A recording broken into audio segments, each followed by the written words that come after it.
로마서 9장 14절에서 18절입니다. 신약성경 251페이지입니다.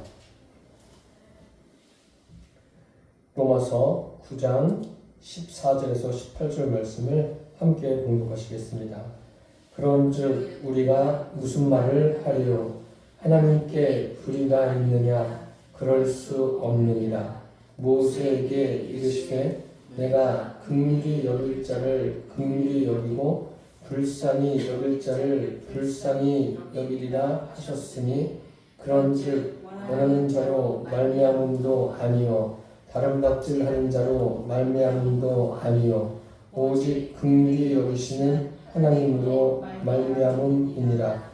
성경이 바로에게 이르시되 내가 이 일을 위하여 너를 세웠으니 곧 너로 말미암아 내 능력을 보이고 내 이름이 온 땅에 전파되게 하려 함이라 하셨으니 그런즉 하나님께서 하고자 하시는 자를 긍휼히 여기시고 하고자 하시는 자를 완악하게 하시느니라. 아멘. 지난 시간에 로마서 9장 1절에서 13절 말씀을 함께 살펴보았습니다. 하나님께서 택하시고 부르심에 관해서 말씀드렸습니다. 하나님께서 아브라함을 부르시고 또 이삭을 부르시고 야곱을 부르시고 그들을 택하심에 대해서 말씀을 드렸는데, 그러면 왜 야곱은 되는데 에서는 되지 않는가? 왜 이삭은 되는데 이스마엘은 되지 않는가에 대해서도 말씀을 드렸습니다. 오늘 말씀은 계속 이어지는 말씀입니다. 말씀의 시작이 그런즉 이렇게 시작되지 않습니까? 이어지는 거예요. 연결되는 건데 본문은 잠시 후에 살펴보도록 하겠습니다. 하나님께서 그 부르심과 택하심이라는 것은 결국 구원과 관계가 있습니다. 우리는 이 구원에 대해서 명확하게 정립을 하고 계셔야 합니다. 세상에는 많은 사람들이 다 그 생각 속에 자기 나름대로의 어떤 죽은 후에 내가 어떻게 될까 그런 생각을 하는 사람도 적지 않게 있습니다. 그래서 세상에는 무신 종교가 있고 유신 종교가 있습니다. 신이 없는 종교. 결국은 기독교를 제외한 모든 것은 다 무엇입니까? 무신 종교예요. 사람이 만들어냈든지 교주가 있든지 다 무신 종교입니다. 유일신을 섬기는 유일한 구원이 있는 종교는 기독교 외에는 없습니다. 그래서 중요한 게 뭐냐면 구원입니다. 제가 구원에 대해서도 이미 말씀드린 바가 있습니다. 하나님의 부르심과 그에 대한 인간의 반응이 합쳐진 것. 이것이 구원입니다. 하나님께서 무조건적인 선택으로 되어지는 것도 아닙니다. 인간이 자기 의지와 결단을 가지고 구원을 이룰 수 있는 것도 아닙니다. 하나님께서 모든 인생을 부르실 때 그 하나님의 부르심에 대한 반응, 이것이 합쳐졌을 때 하나님이 계획하시고 원하시는 구원이 이루어집니다. 바울은 이 로마서 9장에서 그것을 더 자세하게 우리에게 말씀해주고 견고하게 다져주고 있습니다. 그러면서 하나님에 대해서 더 명확하게 우리에게 말씀해주고 있습니다. 성경에 보면 그런 표현들이 있습니다. 하나님께서 한탄하셨다. 그리고 하나님께서 후회하셨다. 또 하나님께서 어떤 계획을 바꾸셨다. 그런 내용들이 있지 않습니까? 그렇다면 이렇게 한탄하셨다. 그리고 후회하셨다. 그럼 하나님께서 그런 일이 일어날 줄 모르셨을까요? 몇 가지 예를 들면 창세기에 보시면 하나님께서 이 땅에 사람 지으신 것을 한탄하셨어요. 죄악이 관영하니까 창세기 6장에 나오는 이야기 아닙니까? 그래서 사람들을 물로써 다 쓸어버리시기로 하십니다. 그러면 하나님께서 한탄하신 것은 야, 내가 사람을 잘못 지었네, 실수했네, 그런 의미일까요? 그런 의미가 아니죠. 어떤 의미이냐면 그런 부분들을 읽으실 때 우리가 잘 생각하셔야 돼요. 그것은 책임이 하나님께 있는 것이 아니라 누구에게 있는 것입니까? 사람에게 책임이 있는 거예요. 인간에게 책임이 있다는 것을 하나님께서 그 사건을 통해서 말씀해 주시는 거예요. 또 한 가지 보시면 하나님께서 사무엘상에 보면은 이스라엘의 첫 번째 왕 사울에게 그런 말씀하시죠. 아말렉을 진멸하라 말씀하셨어요. 그런데 그 전쟁을 하러 갔다가 사울 왕이 아말렉을 진멸하지 않습니다. 왕도 잡아오고 또 살찐 소들 자기 보기에 좋은 것들을 다 가지고 옵니다. 그러니까 하나님께서 무슨 말씀을 하십니까? 사울을 왕으로 세우신 것을 후회하셨다고 했어요. 사울이 그렇게 될 줄을 모르셨을까요? 모르셨다면 하나님의 전지전능하심에 문제가 되는 거죠. 모르신 것이 아닙니다. 그 부분은 하나님이 모르셔서 그렇게 후회하신 것이 아니라 후회하셨다는 표현은 인간에게 책임이 있다는 것을 말씀해 주시는 거예요. 그리고 출애굽기에 보시면 하나님께서 여러 가지 그 사건들이 나오는데 그럴 때마다 뜻을 돌이키실 때가 있어요. 그 돌이키시는 것은 그 이유가 무엇입니까? 결국은 그 인간에게 어떤 책임이 있음을 돌아보게 하시는 거예요. 그것을 깨닫게 하시는 그런 뜻이 담겨져 있습니다. 그리고 여리고성을 정복할 때는 이스라엘 백성들이 아무것도 안 했습니다.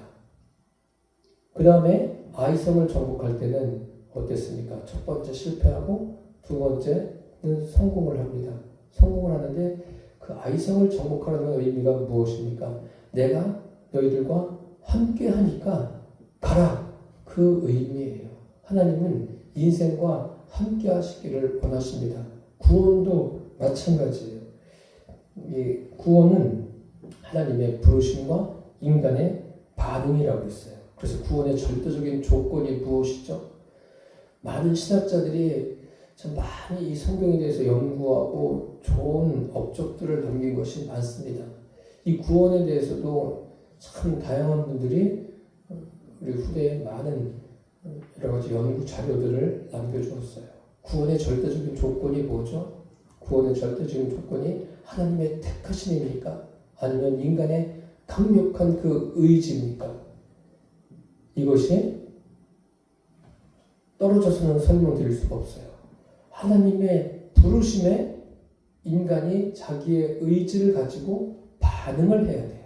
반응을 해서 하나님과 하나가 될 때 거기에 구원이 있습니다.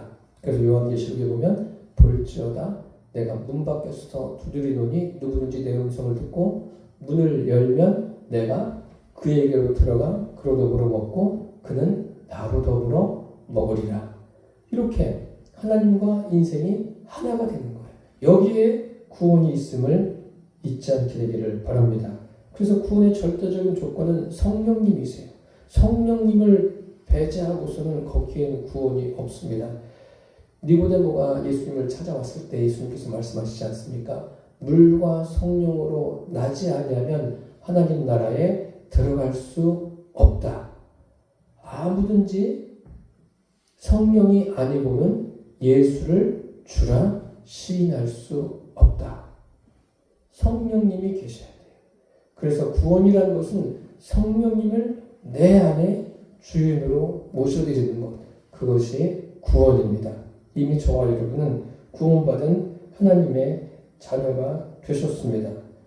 구원받는다는 것은 내가 부인되어지고 내 안에 주님을 영접하는 것. 참 귀한 일이죠.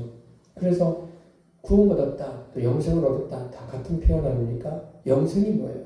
영생은 곧 유일하신 참 하나님과 그가 보내신 자 예수 그리스도를 아는 것이니라.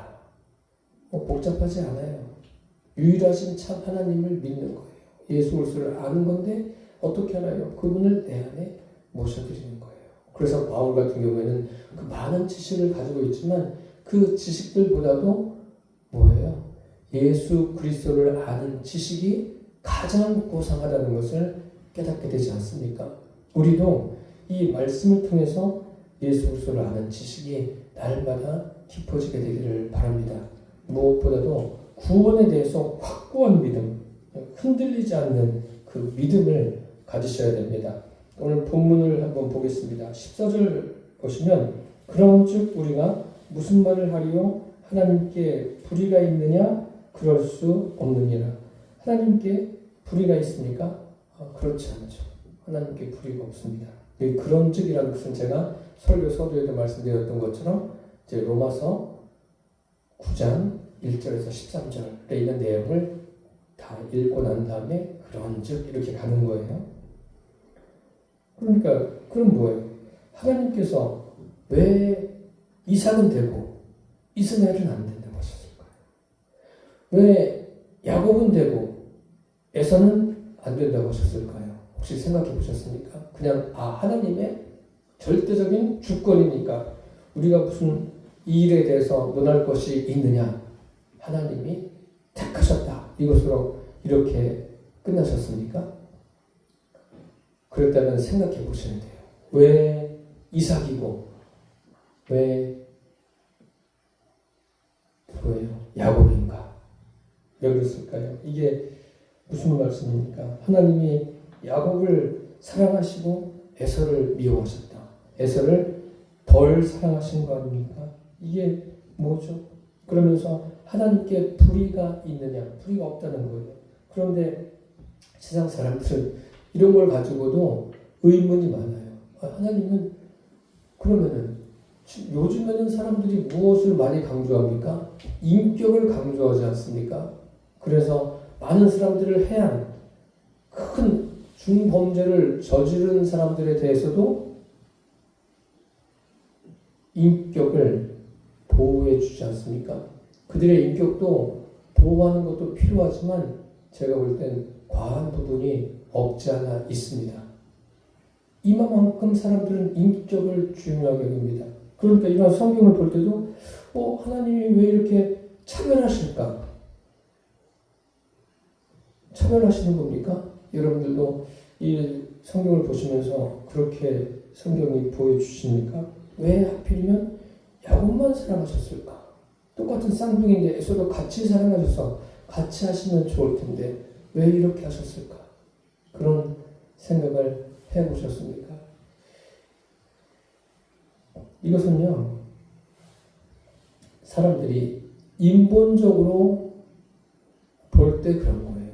하나님은 사람을 인본적으로 보십니까? 인본적으로 보는 것이 아니라 하나님 중심으로 사람을 보는 거예요. 그래서 하나님은 사람의 무엇을 보십니까? 영적인 것을 보시는 거예요. 하나님이 보실 때 야곱은 영적으로 제대로 돼 있는 거예요. 에서는 그렇지 못한 거예요. 그래서 성경을 실제로 읽어보시면 에서는 어떤 사람이었습니까? 부모에게 근심이 되는 사람이었어요. 뭐가 근심입니까? 에서의 일생은요, 하나님과 전혀 관계가 없는 삶을 살았습니다. 그리고 에서는 또 어땠어요? 굉장히 걸출한 인물이 돼서 그의 후손들도 굉장히 번성하지 않습니까? 세상적으로 볼 때는 대단하다 이렇게 평가할 수 있습니다. 그렇지만 하나님 보실 때는 영적으로는 하나님과 관계가 없는 삶을 산 거예요. 그런데 야곱은 어떻습니까? 야곱의 그 인생을 한번 들여다보십시오. 얼마나 많은 고난들이 있었습니까? 참 이루 헤아릴 수 없는, 그러니까 야곱의 표현이 틀린 표현은 아니에요. 애굽왕 바로 앞에 섰을 때 내가 나이가 이만저만한데 험악한 세월을 살았습니다. 실제로 읽어보십시오. 그 험악한 세월을 살지 않았습니까? 그런데 하나님은 야곱의 무엇을 보신 겁니까? 그의 영적인 것을 보신 거예요. 그래서 야곱은 사랑하시고 에서는 미워하셨다. 이것이 성립이 되는 겁니다. 하나님은 그래서 사람을 보실 때 무엇을 보십니까? 그 중심, 영적인 것을 보신다는 것을 꼭 기억하시기를 바랍니다. 이런 하나님에 대해서 영적인 것을 보시고, 우리 사람과 달라요. 사람은 외적인 것을 중요시하고 외적인 것에 더 많은 관심을 가지고 그것을 보지만 하나님은 어떠십니까? 하나님은 그 중심을 보시고 영적인 것에 관심을 갖고 계십니다. 이런 하나님이 불의하십니까? 이런 하나님 앞에 무슨 말을 할 수가 있겠습니까? 바울이 지금 그렇게 말하고 있는 겁니다.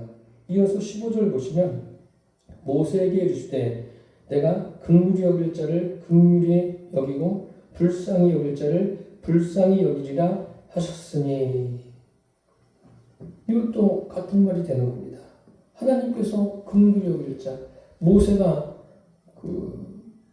이제 하나님의 부르심을 받고 이스라엘 백성과 함께 출애굽하고 또 광야길을 가지 않습니까? 거기에서 하나님의 긍휼이 어떤 것인가를 우리가 다양하게 보게 되지 않습니까? 이스라엘 백성들에게 베푸신 하나님의 긍휼, 그리고 또 애굽 사람들에게 베푸신 하나님의 긍휼, 다양하게 볼 수가 있습니다. 그 긍휼이 뭐예요? 하나님의 원하심에 따라서 되어지는 거예요. 그리고 물론 육신적으로 이스라엘 백성들이 광야길을 갈 때 다양하게 공급해 주십니다. 육신적으로 살아갈 수 있게 공급해 주시는데 그 목적이 무엇입니까? 그 육신적인 것을 통해서 그들이 하나님과 더 친밀해지기를 원하시는 것이 하나님의 목적입니다. 그런데 안타깝게도 이스라엘 백성들은 그것을 놓치지 않았습니까? 그것이 성경을 읽으면서 이스라엘 백성에 대한 하나님의 안타까움이라 할 수 있습니다. 그래서 하나님은 긍휼히 여길 자를 긍휼히 여기시고 불쌍히 여길 자를 불쌍히 여기시는 것은 당연한 거예요. 이것도 여기에도 영적인 의미가 내포되어 있습니다. 16절 보시면 그런즉 원하는 자로 말미암음도 아니요 다른 박질하는 자로 말미암음도 아니요 오직 긍휼히 여기시는 하나님으로 말미암음이니라. 그러니까 사람들이 어떤 자기의 의지만 가지고 되어지는 것이 아니에요. 반드시 무엇이 있어야 됩니까? 하나님이 베풀어 주시는 위로부터 내려오는 하나님의 긍휼이 있어야 합니다. 이것을 우리가 놓쳐서는 안 됩니다. 이것도 이제 15절 말씀과 이어지는 말씀입니다. 그래서 하나님이 긍휼히 여기시는 것, 하나님의 긍휼히 여기심을 받는 것, 이것은 참 복된 것입니다. 우리가 그런 거 아닙니까? 저와 여러분이 주님을 영접할 수 있는 그러한 은혜를 경험했습니다. 사실 이제 이 16절 이후에 17절에 참 중요한 말씀이 나오는데 하나님께서 인생을 어떻게 긍휼히 여기시는가? 또 하나님은 뭐 특정한 사람만 긍휼히 여기실까요? 그렇지 않습니다.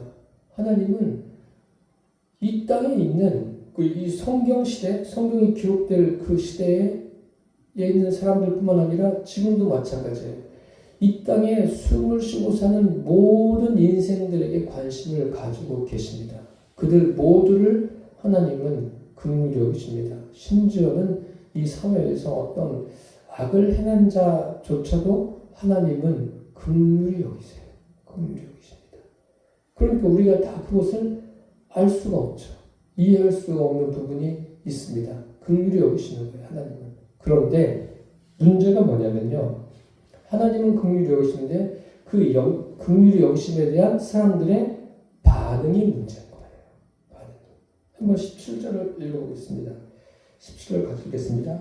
성경이 바로에게 이르시되 내가 이 일을 위하여 너를 세웠으니 곧 너로 말미암아 내 능력을 보이고 내 이름이 온 땅에 전파되게 하려 함이라 하셨으니. 여기 보세요.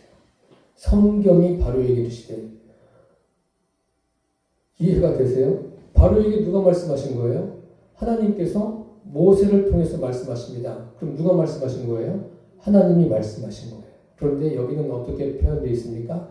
성경이 바로에게 이르시되, 성경은 곧 뭐라는 거예요? 하나님의 말씀이라는 거예요. 바로에게 말씀하셨어요. 내가 이 일을 위해서 너를 세웠으니. 바로에게 관심이 없는 게 아니에요. 하나님께서 바로에게 관심을 가지고 계심을 여기에 말씀하시잖아요.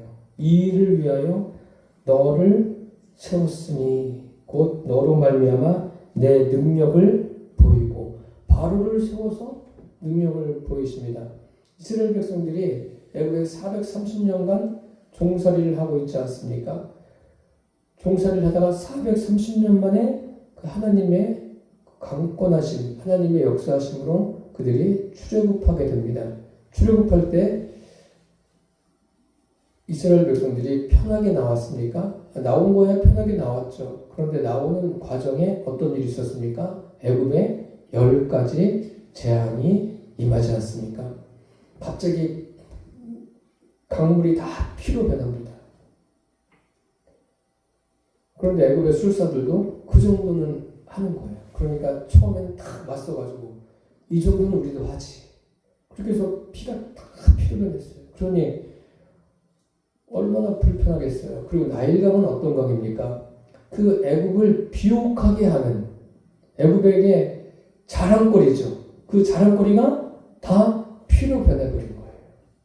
그러니 참 불편함이 이만저만이 아니겠죠. 재앙이 여기서 끝나지 않습니다. 그 다음에 개구리가 등장합니다. 애굽의 술사들도 손을 들어요.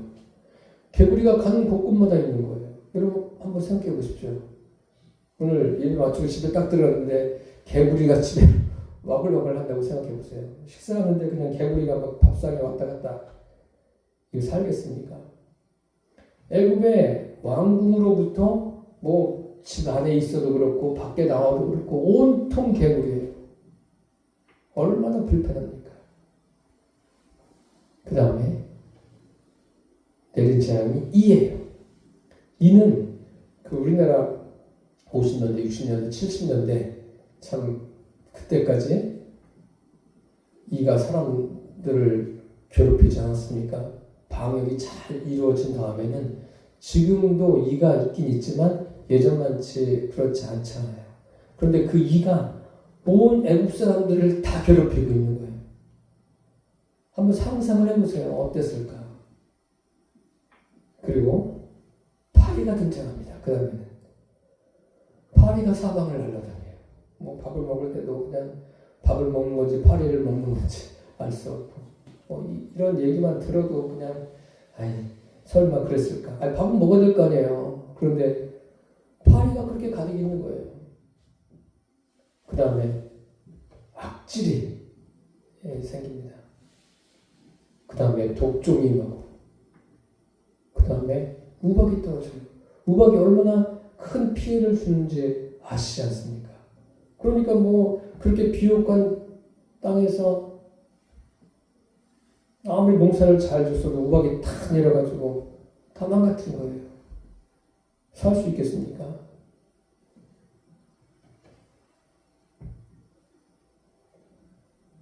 그 다음에 뭐가 있죠? 메뚜기가 등장합니다. 이거 뭐 영어로도 나온 거 아니에요? 메뚜기 딱 한번 휩쓸고 지나가면 역시 남는 게 없는 거예요. 그러니까 그 애국 사람들은 굉장히 고통스러운 거 아닙니까? 그 재앙이, 이 재앙이 빨리 지나갔으면.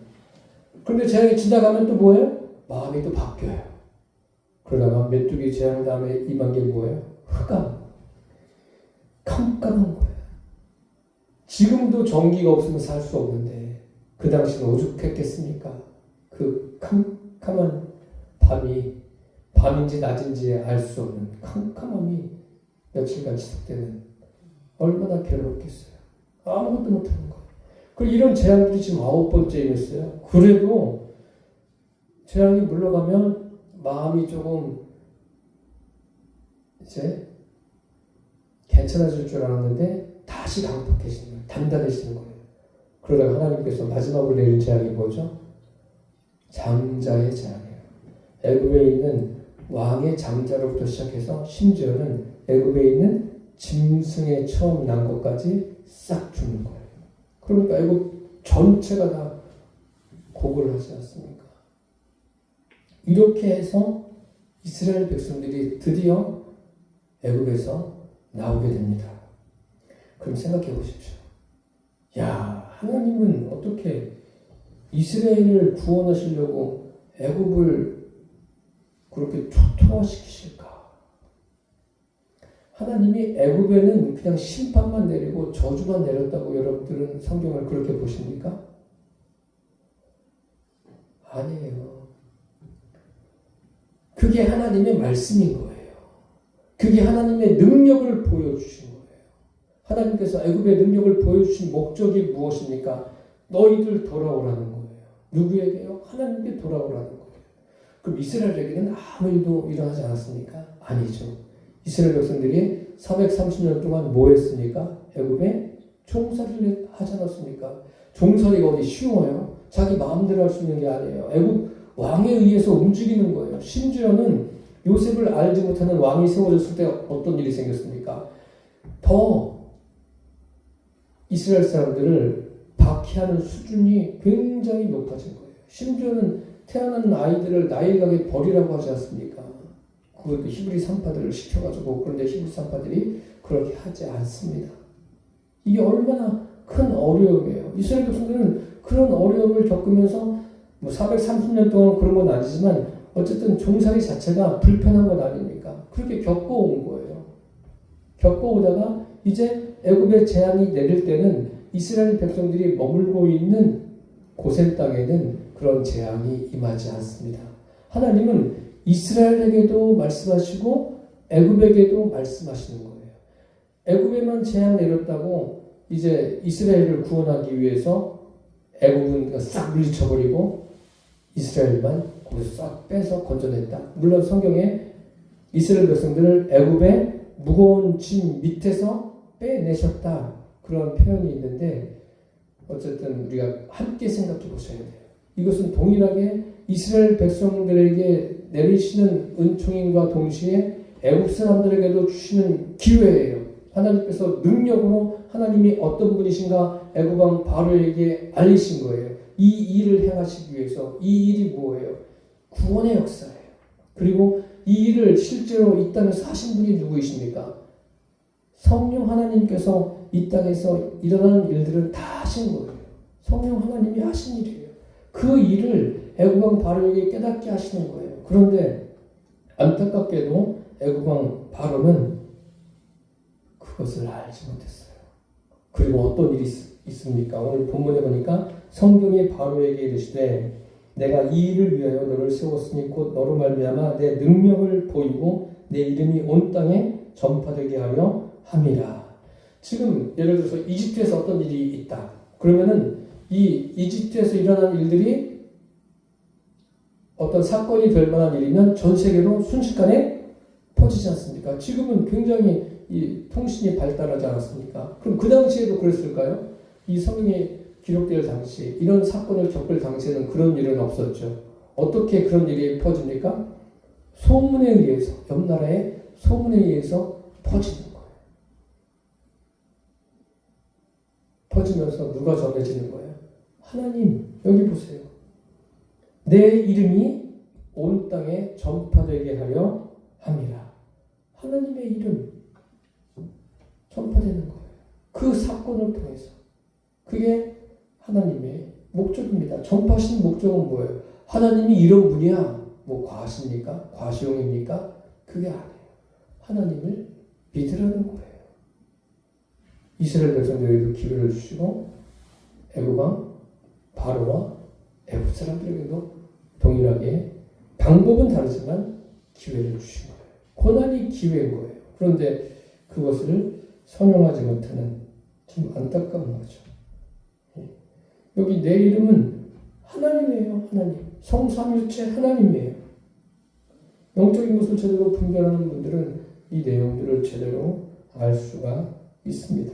그리고 제가 말씀드린 대로 성경이 바로에게 라고 했어요. 하나님이 바로에게 하셔도 되는데 성경이 바로에게. 이 하나님의 말씀, 성경은 하나님의 말씀이에요. 이 말씀을 저와 여러분이 매일같이 가까이 하게 되기를 바랍니다.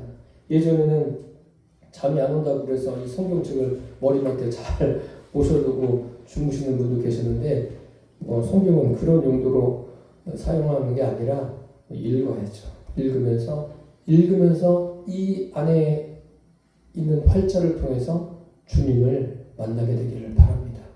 주님이 어떤 분이신가, 또 나에게 어떤 일을 일으키시고 또 행하시는가를 볼 수 있는 저와 여러분 되시기를 바랍니다. 18절 보시면 그런즉 하나님께서 하고자 하시는 자를 긍휼히 여기시고 하고자 하시는 자를 완악하게 하시느니라. 완악하게 했다. 강팍하게 했다. 애굽왕 바로를 강팍하게 하나님께서 그 마음을 이렇게 만졌다. 그게 아니라 그 로마서에 있는 표현대로 하면 그냥 상실한 마음대로 놔두시는 거예요. 이게 참 무서운 거죠. 그 마음을 깨트리고 자기를 부인하고 주님을 영접하는, 그게 구원 아닙니까? 이런 일들이 있어야 되는데 그게 아니에요. 오히려 마음이 더 단단해지니까 마음의 문이 닫히는 거예요. 애굽왕 바로는 그 여러 가지 일들을 경험하면서 야, 진짜 하나님이 계시는구나. 그러면 모세한테 물어보든지 야, 나도 하나님 믿을게. 이래야 되는 거 아니에요? 그게 없어요. 나중에는 어떻게 돼요? 쫓아오지 않습니까? 홍해 앞까지 쫓아오는, 참 안타까운 일이죠. 그래서 하나님께서 하고자 하시는 자를 긍휼히 여기시고 하고자 하시는 자를 완악하게 하신다. 그래서 중요한 것은 하나님께서 무조건 사람들을 택하시는 게 아닙니다. 영적으로 택하시는 거예요. 그것은 우리가 우리 육안으로는 다 알 수 없어요. 육신을 가지고는 그것을 다 알 수가 없어요. 분명한 건 뭐냐면 하나님은 모든 인생을 부르신다는 거예요. 이거 잊지 마세요. 모든 인생을 하나님의 방법으로, 하나님께서 하시고자 하는 방법으로 부르세요. 그게 이 성경이 됐든 하나님이 직접 음성으로 말씀하시든 어떤 사건을 일으켜서 말씀하시든 어쨌든 계속 부르시는 거예요. 모든 인생을 죽을 때까지 그 부르시는 일을 주님께서 하십니다. 그런데 구원이 어디에 있는 거예요? 부르신다고 구원입니까? 하나님이 부르신다고 구원이에요? 아니에요. 거기에 어떻게 해야 돼요? 반응을 해야 돼요.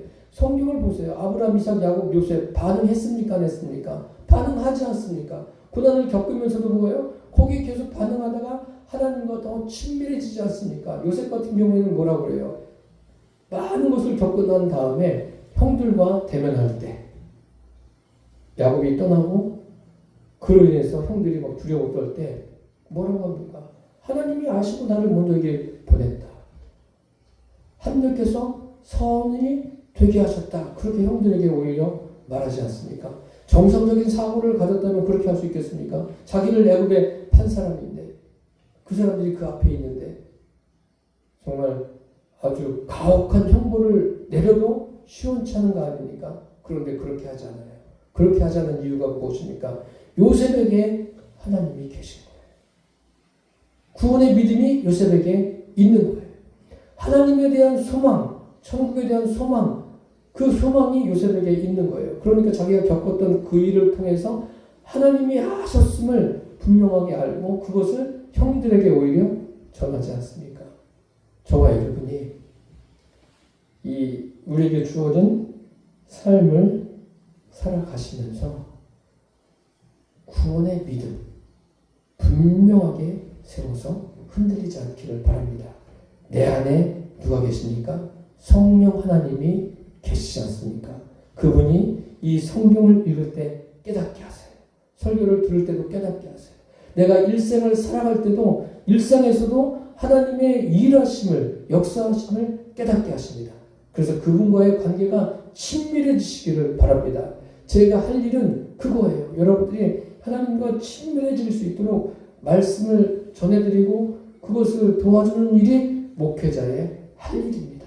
그래서 여러분들이 매일같이 놓치지 마십시오. 그분 성삼일체 하나님과 내 안에 계신 성령님과의 동행이 매일같이 이어지기를 바랍니다. 그래서 그분 때문에 내 인생이 어떻게 사라지는지 보십시오. 그분께 우리의 모든 것을 맡기고 가십시오. 때로는 고난을 당한다 할지라도 그 고난 때문에 두려워하지 마십시오. 주님께 물으십시오. 주님, 저에게 이 고난을 통해서 원하시는 것이 무엇입니까? 제가 깨닫게 해주십시오. 그럼 성령님께서 반드시 깨닫게 하십니다. 그리고 그 고난이 하나도 헛되지 않게 하셔요. 그 고난을 통해서 하나님을 깊이 알게 하십니다. 그게 하나님이 하시는 일이에요. 그리고 그런 일들을 통해서 저와 여러분을 통해서 하나님이 증거되게 하셔요. 마치 하나님께서 바울에게 바울아, 내가 예루살렘에서 나를 증언한 것처럼 로마에서도 나를 증언하여야 하리라 한 것처럼 우리가 그 겪는 일을 통해서 우리만 예수 믿고 구원받고 끝나는 것이 아니라 우리를 통해서 그 하나님이 전해지는 복음이 전해지는 그래서 구원의 수가 더해가는 역사가 일어나게 될 줄 믿습니다. 기도하겠습니다. 살아계신 주님, 하나님의 부르심과 우리가 가지고 있는 의지로 하나님을 내 마음의 주인으로 영접하는 것, 이것이 구원임을 알게 해주셔서 감사합니다. 부르심에 대한 분명한 반응, 이것이 합쳐져서 구원이 이루어지고 또 주님과의 친밀한 동행이 이루어지게 해주셔서 감사합니다. 이것을 이 신령한 지식을 우리에게 알게 해주셨사오니 어떠한 상황에도 흔들리지 않고 우리가 날마다 성령님과 함께 우리에게 주어진 삶을 살아내게 하여 주옵소서. 예수님의 이름으로 기도드립니다. 아멘. 찬송